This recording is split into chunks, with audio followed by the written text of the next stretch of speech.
سلام علی عبادہ الذین اصطفیٰ اما بعد۔ میرے محترم بزرگوں اور دوستوں، پردہ نشین خواتین، جلسہ تقریباً صبح 10 بجے سے شروع ہوا، 2 بج چکے ہیں۔ مجھے یہاں اسٹیج پر بیٹھے ہوئے علماء اکرام یا مہمانان اعظام یا دیگر حضرات کے بیانات پر تعجب نہیں ہے، آپ کے اس طرح استقامت سے بیٹھنے پر تعجب ہے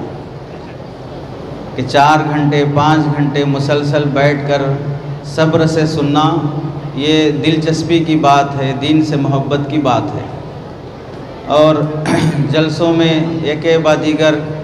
8-10 علماء اکرام کے اظہار خیالات ہوتے ہیں، تو اسے صبر اور تحمل سے سننا۔ کوشش یہ ہونی چاہیے کہ جلسوں میں 2-3 علماء اکرام کی تفصیلی گفتگو ہو، تاکہ جو بات کہنی چاہیے وہ مکمل طور پر سامنے آ سکے۔ یہ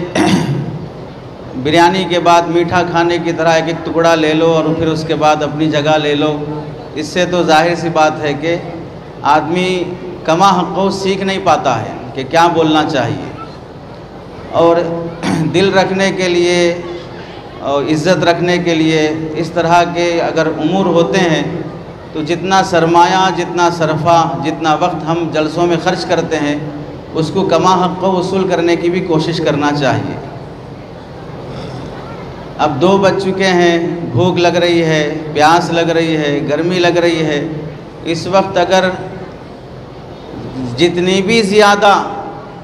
رونے دھونے کی بھی بات کرو اور دل لگنے کی بھی بات کرو،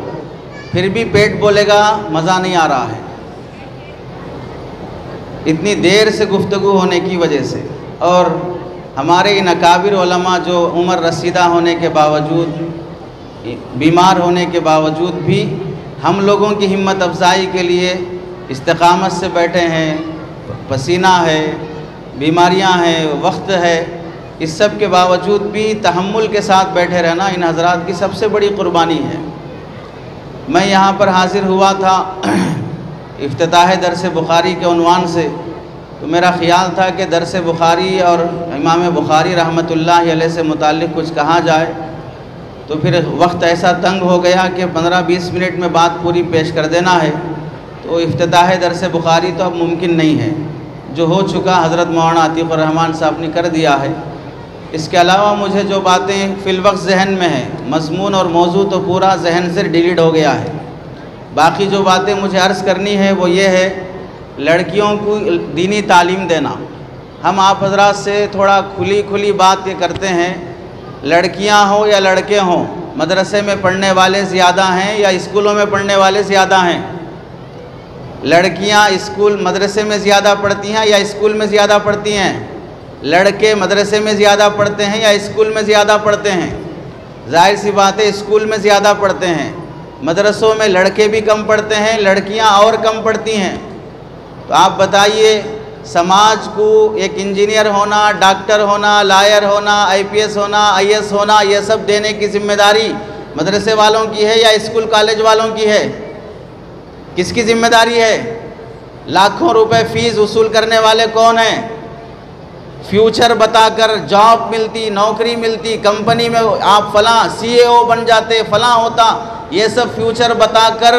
طلباء کو اسکولوں کی طرف لانے والا طبقہ کون سا ہے؟ تو کس طبقے کی ذمہ داری ہے پڑھائی کے لحاظ سے، ایجوکیشن کے اعتبار سے قوم کو پڑھے لکھے لوگ دینا؟ 98% طلباء اور طالبات اسکول اور کالجز میں جاتے ہیں، 98% طلباء اور طالبات، لڑکے اور لڑکیاں اسکول اور کالج میں پڑھتی ہیں۔ کبھی ان سے یہ سوال نہیں کرتے کہ اتنا زیادہ مسلمانوں کا طبقہ آپ کے اسکول اور کالج میں ہونے کے بعد آپ ملک کو کون سا IPS آفیسر مسلمان بنا کر دیے، کون سا IS آفیسر مسلمان بنا کر دیے، کون سا SI DSP مسلمان بنا کر دیے، کون سا جج اور لائر مسلمان بنا کر دیے؟ وہاں کوئی اعتراض نہیں ہوگا، وہاں بچہ 10 فیل ہو جائے بچے کی غلطی، وہاں 10 پڑھ کے آٹو چلا لے تو بھی اس کی غلطی، وہاں 10 پڑھ کے سعودیہ چلا جائے، ٹھیلا لگا لے، بنڈی لگا لے تو بھی اس کی غلطی، لیکن مینجمنٹ کی غلطی نہیں ہوگی۔ اور یہاں آنے والے 2% اس میں سے چھٹا ہوا طبقہ چھوڑا جائے گا، غریبوں کا طبقہ ہوگا، اور بالکل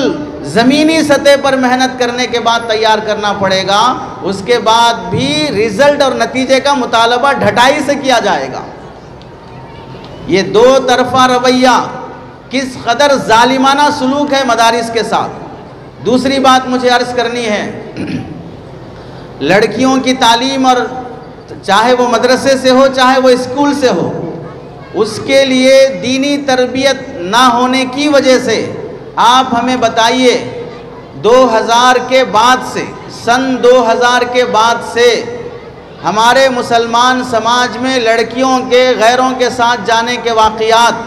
یہ غیر مسلموں سے تعلقات، غیر مسلموں سے افیئر، لو میرج کرنا، رجسٹر میرج کرنا، یہ سب کورٹ میرج کرنا، یہ سارے واقعات مدرسے سے پڑھی ہوئی لڑکیوں میں پیش آ رہے ہیں یا اسکول اور کالج سے پڑھی ہوئی لڑکیوں میں پیش آ رہے ہیں۔ تربیت کی ضرورت کہاں تھی؟ فون اور موبائل کے غلط استعمال کی وجہ سے غلط تعلقات قائم کہاں زیادہ ہو رہے ہیں؟ ساس بہو کے جھگڑے کس سماج میں زیادہ ہو رہے ہیں؟ تو تربیت کی ضرورت مدارس میں پڑھنے والی لڑکیوں کو جس قدر ہونا ہے وہ اساتذہ کرنے کی کوشش کر رہے ہیں۔ اسکول اور کالجز میں پڑھنے والی لڑکیوں کی تربیت کی ذمہ داری کون لے رہا ہے؟ کیا آپ نے یہ نہیں سنا کہ اسکول اور کالجز میں پڑھنے والی لڑکیاں، وہ ان کی جب شادی کا موقع آتا ہے تو وہ یہ کہتی ہیں کہ مجھے داڑھی والا پسند نہیں ہے، اتنے زیادہ پردے میں رکھنے والا پسند نہیں ہے، اتنا زیادہ پکا دیندار پسند نہیں ہے، یہ دیندار پسند نہیں ہے، داڑھی والا پسند نہیں ہے، یہ پردے والا پسند نہیں ہے۔ حضرت مولانا احمد عبید الرحمن اطہر صاحب دامت برکاتہم فرماتے ہیں لڑکیوں کا غیروں کے ساتھ جانے کے واقعات تو اب یوٹیوب وغیرہ کی وجہ سے کھل کے آ رہے ہیں، ورنہ تو کالج کی تعلیم کی وجہ سے ہماری لڑکیوں میں کفر بہت پہلے آ چکا تھا، ہماری بچیوں میں ارتداد بہت پہلے آ چکا تھا، تبھی تو انہیں دیندار پسند نہیں آ رہا ہے، تبھی تو انہیں داڑھی والا پسند نہیں آ رہا ہے۔ اور تو اور افسوس کی بات یہ ہے ہمارے وہ مسلم عوام جو اپنی بچیوں کو مدارس میں پڑھاتے ہیں، پڑھانے کے بعد ان کے فارغ ہونے کے بعد کا نظام کیا بناتے ہیں؟ مدرسے کے اساتذہ سے، مینجمنٹ سے تعلق نہیں رہتا، لڑکی عالمہ بن گئی، لڑکی حافظہ بن گئی، لڑکی فاضلہ بن گئی، اس کے بعد شادی کا جب موقع آتا ہے تو کسی میکینک سے شادی کرائیں گے، کسی ٹیلر سے شادی کرائیں گے، کسی اور دوسرے کاروباری سے شادی کرائیں گے۔ ہنر کوئی حقیر نہیں ہوتا ہے، ٹیلر کا شعبہ کوئی حقیر نہیں ہے، میکینک کا شعبہ کوئی حقیر نہیں ہے، لیکن اس لڑکی کے پڑھے ہوئے علم کی حفاظت اور اس علم کی اشاعت اور خواتین میں دینی تعلیم کی ترویج اور اشاعت یہ اس لڑکی کی ذمہ داری تھی۔ اگر اس کا نکاح کسی پڑھے لکھے طبقے میں ہوتا، کسی عالم مفتی سے ہوتا تو دونوں مل کر جس طرح ڈاکٹرنی سے نکاح کر کے وہ ایک ہاسپٹل چلانے کی کوشش کرتے ہیں، عالم کا عالمہ سے نکاح ہوتا، عالم کا حافظہ سے نکاح ہوتا، اس حافظہ لڑکی کے حفظ کی بھی حفاظت ہوتی، محلے کی بچیوں کی تعلیم اور ان کی دین کی بھی حفاظت ہوتی، خواتین کی تربیت کا بھی نظام بنتا۔ اسی لیے حضرت مفتی رفیع عثمانی صاحب رحمۃ اللہ علیہ، مفتی تقی عثمانی صاحب دامت برکاتہم کے بڑے بھائی فرمایا کرتے تھے لڑکیوں کے مدرسے کے اساتذہ کو یہ چاہیے لڑکی کا ایڈمیشن مدرسے میں لیتے وقت ماں باپ سے یہ شرط لگا لے کہ ہم اس شرط پر آپ کی بچی کا ایڈمیشن لیں گے کہ بچی پڑھ کے فارغ ہونے کے بعد عالم اور عالم سے آپ نکاح کر کے دیں گے، پڑھ کے فارغ ہونے کے بعد کسی ایجوکیٹڈ طبقے سے نکاح کر کے دیں گے، ہنر والے سے نکاح کراؤ گے تو بچیوں کی تربیت خراب ہو جاتی ہے۔ اب یہاں پر ہمارے بھولے بھالے عقل مند لوگ یہ سمجھتے ہیں کہ بگڑے ہوئے لڑکے کی شادی حافظہ عالمہ سے کرائیں گے تو وہ لڑکی آ کے اس کو سدھار دے گی، بگڑے ہوئے لڑکے کی شادی دیندار لڑکی سے کرا دیں گے تو دیندار لڑکی اس کو سدھار دے گی۔ ہم یہ کہتے ہیں بگڑے ہوئے اس لڑکے کو باپ نہیں سدھار سکا، ماں نہیں سدھار سکی، چاچا نہیں سدھار سکا، خاندان نہیں سدھار سکا، آنے والی وہ دیندار لڑکی اس کو سدھار دے گی۔ وہ جتنا اس پر ظلم کرے گا جو باپ کے ہاتھ سے نکل گیا، ماں کے ہاتھ سے نکل گیا، خاندان کے ہاتھ سے نکل گیا، حتیٰ کہ شہر کی پولیس کے ہاتھ سے بھی نکل گیا، اسے ایک حافظہ لڑکی سدھارے گی۔ یہ ظلم ہے اس لڑکی پر۔ تربیت کے لیے شادیاں نہیں ہوتی ہیں، شادی کسی کی تربیت کر دے یہ بالکل بے وقوفانہ سوچ ہے۔ تربیت تو بچپن سے ہونے والی چیز ہے، شادی کر دو سدھر جائے گا، شادی کر دو سدھر جائے گا۔ شادی میں ایسی کون سی ہتھیار ہے جس سے شادی کر دے لڑکا سدھر گیا؟ اور دوسری کوتاہی یہ ہوتی ہے، لڑکیاں پڑھ کے فارغ ہونے کے بعد جس طرح لڑکوں کے لیے دینی خدمات کے موقع ہوتے ہیں، وہ مسجد میں امامت کرتا ہے، مدرسے میں تدریس کرتا ہے، دین کی کوئی نہ کوئی خدمت حفاظ اور علماء کو ملتی ہے، ایسے ہی یہ بچیاں فارغ ہونے کے بعد ان کو بھی دینی خدمات کے مواقع فراہم کرنا چاہیے، چاہے وہ مدرسے کی انتظامیہ کے تحت میں کیوں نہ ہو، کہ اپنے پاس سے پڑھی ہوئی لڑکیوں کی ذہن سازی، ان کے والدین کی ذہن سازی، اور جس محلے میں مکتب کی ضرورت ہو اس محلے میں اپنے مدرسے سے جوڑ کر ایک شاخ بنا کر وہاں مکتب قائم کر کے دیا جائے، یہاں کی فارغہ لڑکی کو وہاں کی مکتب کی ذمہ داری دی جائے اور اس کا انتظام اور اس کا مشاہرہ تنخواہ ادارہ سنبھالنے کی کوشش کرے۔ اس طرح ہر گاؤں میں اور ہر محلے میں پڑھی ہوئی لڑکیوں کے ذریعے سے خواتین میں بڑی تعداد میں خدمت ہو سکتی ہے، ورنہ کتنی حافظہ لڑکیاں ہیں، عالمہ لڑکیاں ہیں، ان کو خدمت دین کے موقع خواتین میں نہ ملنے کی وجہ سے خود ان کی اولاد کی تربیت نہیں ہو رہی ہے۔ پڑھی لکھی لڑکیاں ہونے کے باوجود بھی خدمت کا میدان نہ ملنے کی وجہ سے خود اس کی زندگی میں پردہ باقی نہیں رہ رہا ہے، خود اس کی زندگی میں رسومات، شادی بیاہ کے رسومات عام ہوتے جا رہے ہیں۔ اس واسطے لڑکیوں کو خدمت کے مواقع خواتین کے مابین دینے کی کوشش کرنی چاہیے۔ اور تیسری بات مجھے یہ عرض کرنی ہے کہ ہماری یہ بچیاں جو بخاری شریف کی افتتاح کے درس میں شامل ہوئی ہیں اور دور حدیث میں آپ نے حصہ لیا ہے،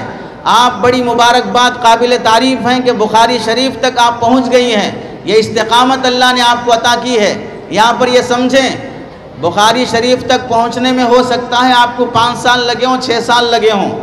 یہ ہمارے مدرسہ مدارس میں اور علماء کی طرف سے بہت کنسیشن ہے آپ کے لیے، بہت کنسیشن ہے۔ کیا ہے؟ لڑکوں کے مدرسے میں 9 سال پڑھنے کے بعد وہ بخاری شریف کو پہنچتا ہے، لڑکیوں کے مدرسے میں 5ویں سال میں ہی بخاری شریف کو پہنچ جاتی ہیں وہ، اور لڑکوں کے مدرسے میں اگر کوئی 5 سالہ نصاب بنائے گا تو بہت سے ایسے ہمدرد بھی ہیں جو اس نصاب کو تسلیم کرنے تیار نہیں ہیں، 8 سالہ 9 سالہ ہی ہونا پڑے گا، یہ سالوں کی بحث میں لگے رہتے ہیں۔ لڑکیوں میں 5 سالہ نظام ہی بنایا جاتا ہے اور 5 سال میں وہ بخاری شریف تک پہنچ جاتی ہیں۔ لڑکوں میں سمجھ بوجھ زیادہ ہونے کے باوجود بھی انہیں 9 سال لگتے ہیں بخاری تک پہنچنے میں، اور لڑکیوں میں فنون کی کتابیں سمجھنے میں کمزوری ہوتی ہے، پھر بھی بخاری تک پہنچنے میں 5 سال لگ جاتے ہیں۔ یہ مدرسے والوں کی طرف سے بہت بڑا کنسیشن ہے۔ دوسری بات مجھے عرض کرنی ہے، بخاری شریف تک پہنچنے کے بعد یہ ہرگز نہ سمجھیں کہ اب جب میں بخاری کی پڑھنے کے قابل بن گئی ہوں اب مجھ پر شوہر کی خدمت نہیں ہے، اب مجھے شادی کے بعد ساس کی خدمت کرنے کی ضرورت نہیں ہے، سسر کی خدمت کرنے کی ضرورت نہیں ہے، گھر سنبھالنے کی ضرورت نہیں ہے۔ شادی ہونے کے بعد 2 مطالبے آپ حضرات سے ہیں، جہاں نکاح ہو ان سسرال سے ہم یہ کہتے ہیں